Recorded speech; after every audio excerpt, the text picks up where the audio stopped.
So what does it mean to be a raging Cajun? Southwest Louisiana, wreck your face, man. Still don't get it then, I'ma let you know. All you gotta do is come and join the show.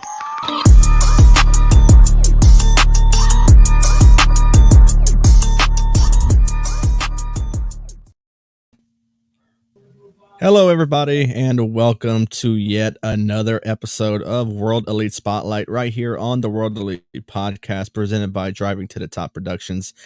For one, I am your host, Dylan Abear. Joining me today, as always, every Monday is my tag team partner, my partner in crime, I should say, Jordan Johnson. Jordan, what's up, man? How you doing? Not doing too much. I got a fresh haircut today, and I'm ready to do this show. Yeah, man, your hair looked like shit the last few times we did shows, so luckily you got something done because that was getting pretty wild. Yeah, it was pretty bad. It was. First of all, Jordan, how was your weekend, man? My weekend was great. Watched the Rumble with your brother Ryan. It was a long one. Started at 7, ended like maybe a little after 11, maybe. Yeah. You mentioned you watched it with Ryan. I was out of the state pretty much the whole weekend. Got back yesterday. We went to Livingston, Texas. The tribe my wife's a part of did their children's powwow, and then their annual powwow is sometime in June. We got there roughly around noonish, a little after. We stayed there till a little after midnight. Didn't get to bed until after 2 in the morning. I got up for like 9 in the morning, left for 10. And then we got back home at a little after 5. So got some much needed sleep today. Slept till almost 11 and feeling so much better now. But yeah, today is going to be a good episode. We're talking about a good one. I mentioned on our Twitter page, our Facebook, Instagram, that we're talking about one of, if not the greatest female superstars of all time, and that is none other than, as you see on your screen right now, Trish Stratus. Now, Trish Stratus was inducted into the Hall of Fame in 2013. She's a multi-time women's champion. She has had many great feuds with some like Lita, Mickie James, Victoria, so many others to name, but just to name a few right there. She has done such great work. She's come out of retirement to be in certain matches with today's talent. She's made surprise appearances, and she's just like I mentioned, one at best. Now, Jordan, you didn't get into wrestling until around 2014, so you were unfortunate to miss a lot of Trish's work.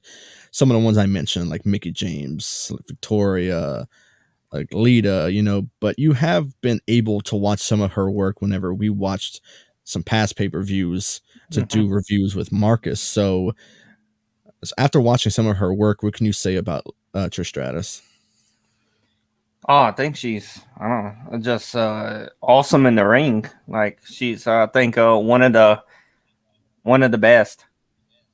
Absolutely. Yeah, she is one of the best, and this is our first female that we talk about for this season. We did some last season, but we only did present day superstars. So since we're talking about past superstars, we are talking about one of the best with Trish Stratus. Now, if you're new here, the rules are very, very simple. We talk about some of our favorite moments of this person, some of our favorite matches. We do 3 moments, 5 matches. And then if we want to share something about this person towards the end of the show, then we are free to do so as well. So, Jordan, you had the opportunity of hosting last week's episode, and I went first on everything. So since I'm back on hosting duties, I will actually let you go with your 3 on down to 1 for your favorite moments of the career of Trish Stratus. All right. My number 3, I got making her first Raw appearance in 3 years and being confronted by Damage Control. Oh wow, yeah, I never thought about that. That was a good one. I forgot about, to be honest. Yeah, would have been cool to see her in the ring, like versus like someone like Bailey, like Dakota and Io Sky and all that. So yeah, really cool moments. Something like I said, I completely forgot about. So yeah, it's very cool. Yeah, my number 2, I got winning her first women's championship at Survivor Series 2001.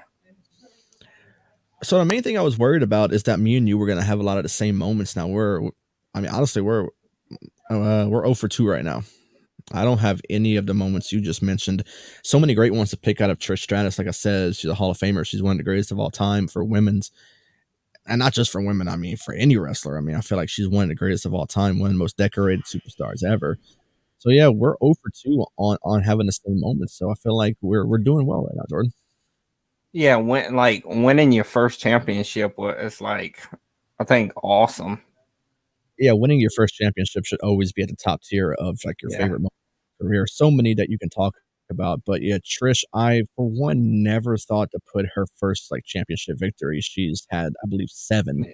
championship victories for the women's championship. So yeah, winning your first always has to be like right up there.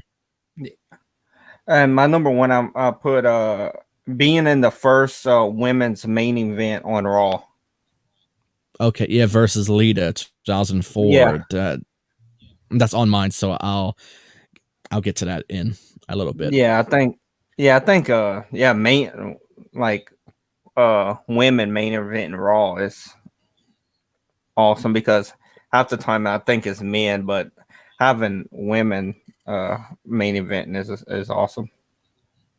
Yeah, something you don't see nowadays. I mean, you see a lot nowadays, but back then, Yeah. 2004, women didn't get that respect that the men got. The women's always had to compete in like these degrading matches to themselves. They're not able to really get that sort of respect that they get nowadays. The women are looked at like the men, like they're looked at superstars. They're not looked at like Mhm. divas, anything like that. So such a cool thing. But yeah, number 3 for me is whenever she was number 30 in the first ever women's Royal Rumble match.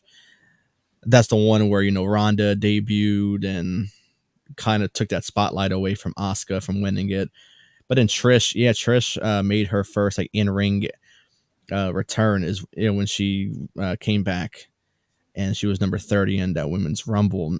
And being away from the ring for so long, she looked fantastic. She looked in shape. Yeah. She could go. I mean, she proved that she can go with today's superstars. Something that at this past rumble, Michelle McCool did.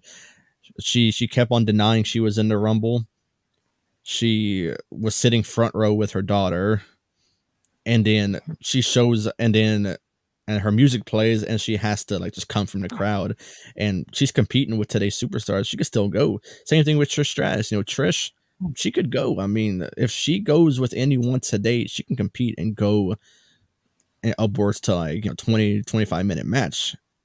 She's not at that point in her career where she can't go no more. So if she ever had to come back, she could do it, and she proved that in that rumble. Yeah. Number 2 is her 2013 Hall of Fame induction speech when she announced her pregnancy. Something you don't see nowadays with the Hall of Fame. You don't see major bombshell, like kind of announcements from that. But Trish Stratus, like I mentioned, one of the greatest to ever do it, one of the top female superstars in all of professional wrestling, and you wait until your big Hall of Fame induction speech to announce that you are expecting, I believe they said it was their first child. Now I could be wrong, but I think that's what I read earlier today, that it was their first together.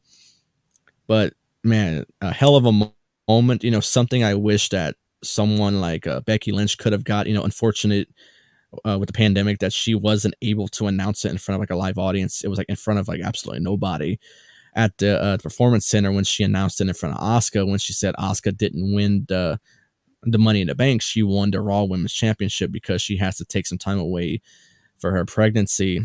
Something I wish that Becky could have got was like that live crowd Yeah. reaction that Trish got when she announced it. Yeah, that was And yeah, I think that was awesome. That I think that was awesome with her saying that she was pregnant. yeah, absolutely. And then of course, I'm right there with you at number 1 is whenever her and Lita main evented Raw for the first time in 2004. Now, for one, if you look at this match, Lita, Trish were arguably 2 of the best, and still to this day, 2 of the best female superstars to ever lace up a pair of boots and step into the squared circle. This match was one of the best performances I've ever seen out of each of them. But then, whenever Lita, I know that this was a scary moment when she attempted that suicide dive and she nearly broke her neck. Lita still won the match, but this was one of the greatest performances I've ever seen out of two female athletes. It's one of my favorite matches in women's history for professional wrestling. So many you can talk about, but this one easily top of your list. That's one of the best. Yeah. So now that we got through our moments, we get to some of our favorite matches, and Trish Stratus, of all people, has had so many great matches, whether she has tagged up with someone, whether she has been in a singles match, doesn't matter. She's performed at such a high level in her Hall of Fame 7-time championship career. Now, Jordan, I know there was a lot to pick out of. 5 is hard to pick out of because of how great of a superstar Trish Stratus actually was. So 5 on down to 1. Give me what you got, man. My number 5, I got Trish versus Stephanie McMahon. No Way Out 2001. Okay, that was good. Yeah, I think that was a great match. Yeah, it was. Any match with Trish and whoever, it was a great match. Yeah, because whenever Trish faced Stephanie, you wouldn't expect such a good match out of someone like Stephanie. Like you would expect that out of Trish, but it all depends on who you're facing to actually make that great match as well. And then stuck on Stephanie, and it was actually a really good match. So I gotta admit, it was very good. My number 4, I got Trish versus Mickie James at WrestleMania 22. Yeah, that's on mine too. I'll kind of save my comment whenever I go ahead.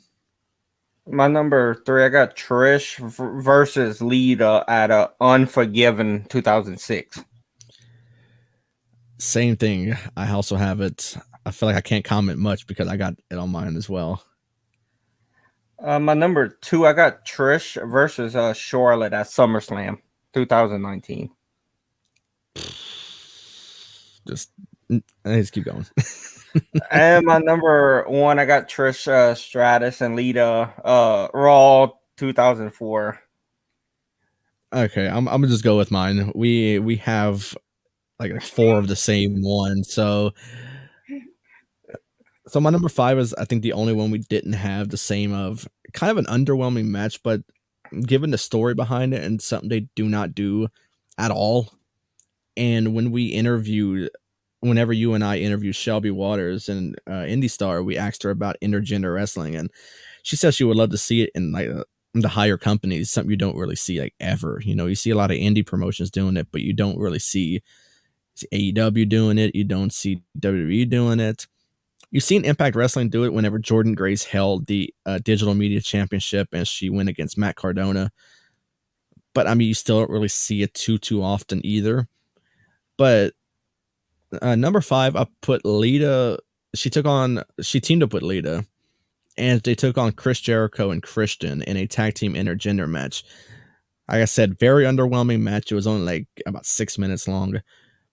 But the story behind it, she's teaming up with one of her greatest rivals ever, with Lita, and they're taking on Jericho and Christian, 2 of some of the best that's ever stepped into a ring. But I mean, it wasn't great because I don't know if they were trying to protect, Lita and Trish from, big guys like Jericho and Christian. Mm-hmm. But it also showed that Lita and Trish, they trusted Chris and Christian because allowing them to step into the ring together.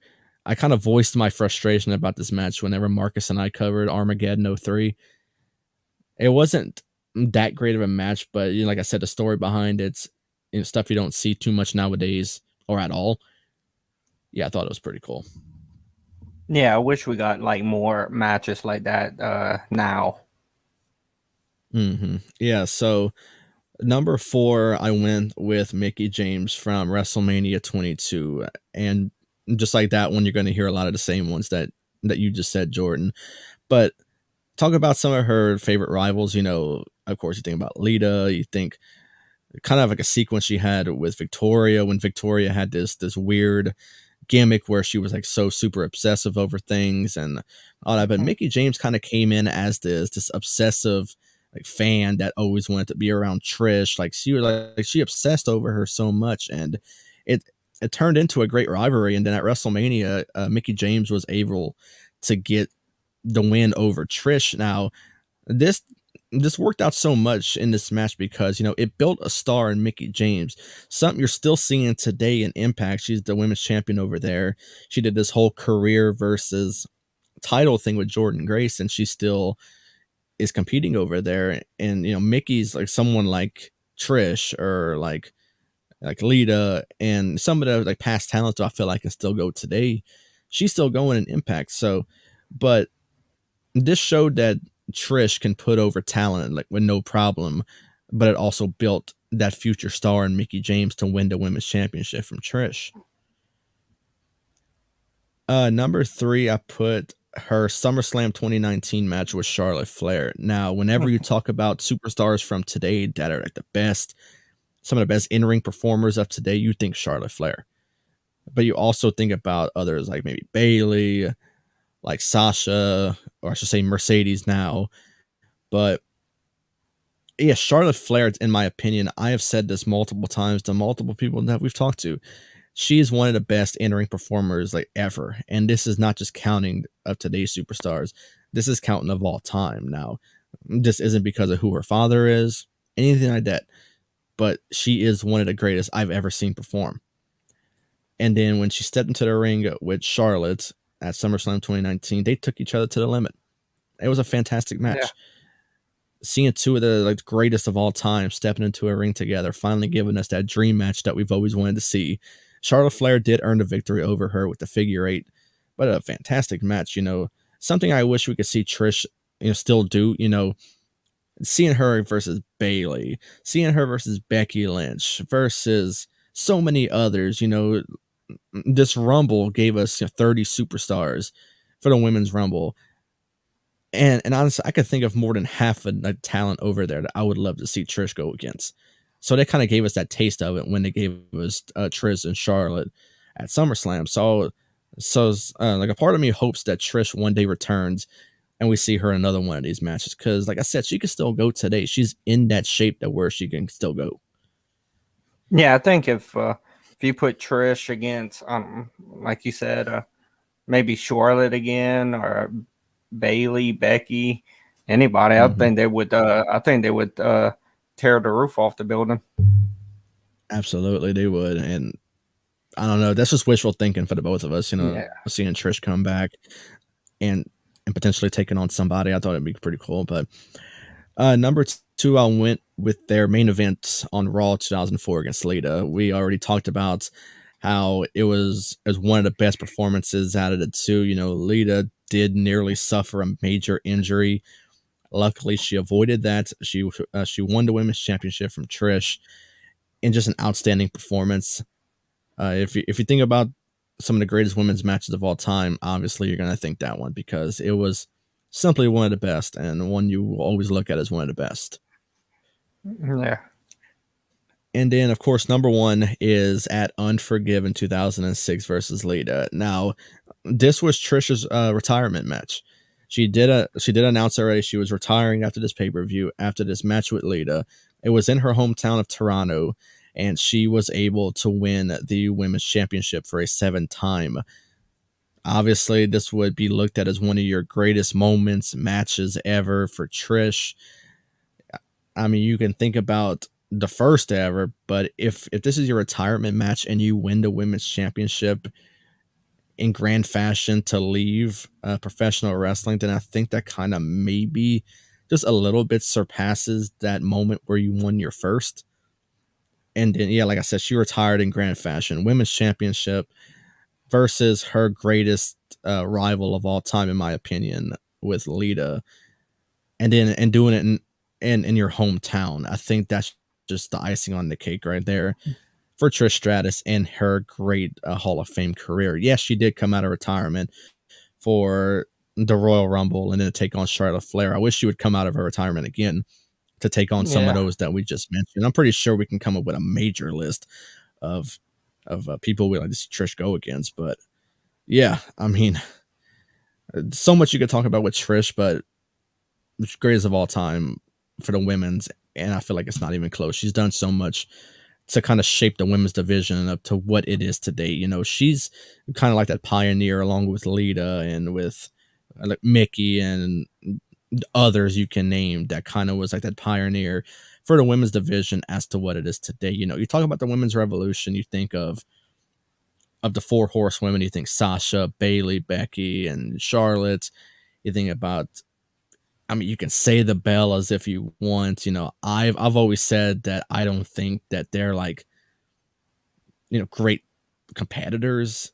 Yeah. They were always, in my opinion, looked more as eye candy, which to each his own with that one. I don't think they're great superstars, but that's whatever. But I mean, the women's revolution, I feel like all started back with Trish and Lita. And it kind of went on like a downward spiral where they did not kind of respect the women as much as they do today. But like, you know, superstars like a Charlotte Flair, Sasha Banks, Bailey, and so others, it's kind of helped in getting the women's division back to where it should have been when we got this main event with Lita and Trish, when we got this match at Unforgiven 06. You know, they were the two that really shaped that women's division. So luckily the women's division is back to where it is, to where it should have been back when they were doing that, you know, instead of disrespecting women and making them compete in these degrading matches and whatnot. Yeah, with Trish and Lita, yeah, they always had good matches. Absolutely. A bunch of comments coming in. Shout out to Justin, to Sports Capital, to Circle of Debate, Will Gray from Botch Spots and Chair Shots, and to many others that check out the show, give the show support. You know, Jordan and I have been running this series now going to the midway point just about of season 2, and the support we've been getting on this has been absolutely phenomenal. Makes us want to keep doing this. And, you know, this is so much fun that we've been having now. That will be all the time that we have for today. We plan to be back on Thursday with our fallout from the Royal Rumble. That's why we didn't talk just anything Rumble today, because Marcus does want to hop on with us to talk some Royal Rumble. He was in attendance in the Alamo Dome in San Antonio to talk or to view the Rumble. You know, he has some of his opinions. I got some of my opinions. Jordan has opinions on it. But if we do hop on Thursday, then we'll obviously talk some of the highs, some of the lows of the Royal Rumble pay-per-view. We do have an interview also coming out this Friday with a New Japan star. Not going to reveal that. Some people already know, but we'll keep that as a secret for now. Next week, we will be talking about, someone that is looked at as a future Hall of Famer. And also, Jordan is coming back on to do some more hosting. Jordan did a fantastic job hosting last week's episode when we talked Stone Cold Steve Austin. Jordan, since you're hosting, who are we talking about next week? Yeah, I'm ready to host next week, and we're talking about Randy Orton. Yes, Randy Orton is, like I said, he is a future Hall of Famer, the Legend Killer, the Viper, the Apex Predator.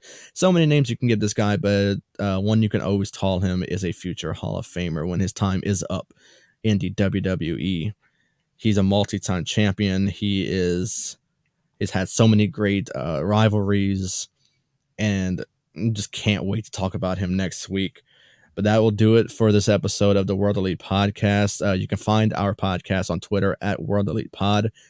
I'm on Twitter at DylanAbear_. Jordan is at Jordan_J2000. The audio versions of our podcast are on all major platforms. The live streams, much like the one you're watching right now, can be found on our Facebook page, our YouTube channel, and the Driving to the Top Productions YouTube channel as well. But join us next week as we will be talking about Randy Orton.